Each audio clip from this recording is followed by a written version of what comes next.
Bonjour à tous, bonjour à toutes. Nous sommes le dimanche 12 juillet et j'ai choisi le jeu de cartes de l'oracle Saint-Michael Archange de Dorine Virtue. 4 cartes sont tombées.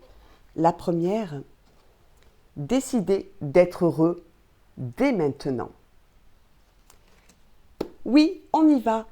On décide de porter son regard sur tout ce qui est positif. Nous plaçons donc sur une feuille de papier les pensées limitantes, nous les relisons et nous les brûlons. Ça suffit.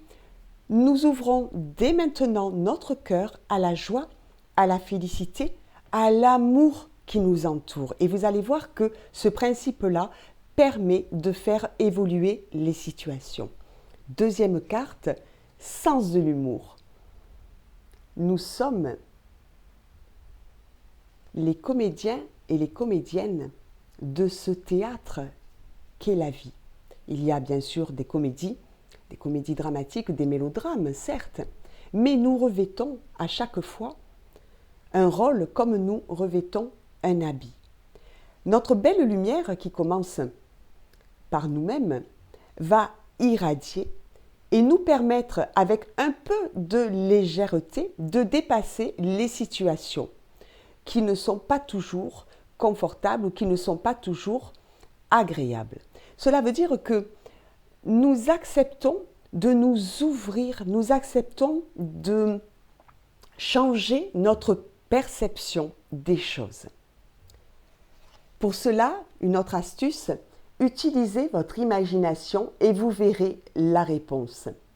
Un tableau de visualisation chez vous avec tout ce que vous voulez voir arriver dans votre vie. C'est la maison de vos rêves.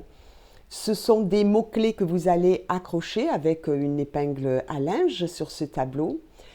Ce sont toutes vos envies et elles sont d'ores et déjà actées. Merci pour cette abondance d'amour que je reçois tous les jours. Merci pour cette vitalité, pour cette belle énergie que j'ai et qui se diffuse tout autour de moi et qui me permet d'avoir une clientèle abondante, par exemple.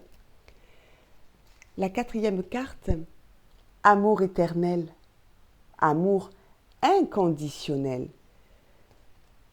L'amour se déverse. Faut-il encore arriver à accepter l'idée que l'on puisse le recevoir? Sinon, on ne le voit pas. 2 exemples rigolos.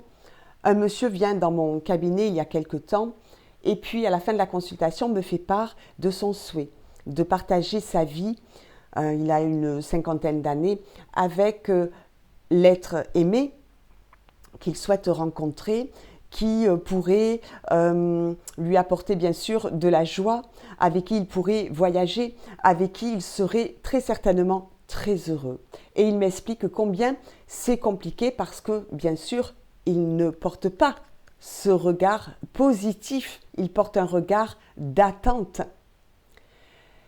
2h30 plus tard, une dame arrive et également, à la fin de la consultation, me dit « Oh Maguelone, mais je donnerais beaucoup de choses pour pouvoir partir là en voyage avec un homme agréable, avec qui je pourrais échanger, qui aurait une ouverture spirituelle, avec qui je pourrais avoir un projet de vie à la maturité que j'ai. » Et je me suis dit « Mais enfin, si tous les êtres que je rencontre, et croyez-moi, il y en a, qui sont dans la même attente, pouvaient se voir. Mais non, ils sont souvent attirés par ceux qui leur résistent. Ils sont attirés par des choses pas toujours sympathiques parce que ça les intrigue. On ouvre les yeux parce qu'on a avant ça ouvert son cœur et on ouvre son cœur à l'amour, à la joie, à l'humour, à la légèreté, à l'envie de vivre, au désir profond de rester vivant. Et on ne va pas chercher à séduire quelqu'un qui nous résiste parce que tout simplement, peut-être que notre lumière est trop forte et que c'est insupportable pour cette personne qui a quelques soucis dans sa vie. On va ouvrir les yeux sur ce qui nous entoure et qui du coup va se trouver sur une énergie similaire. Croyez en vous, vous êtes irrésistible. À bientôt.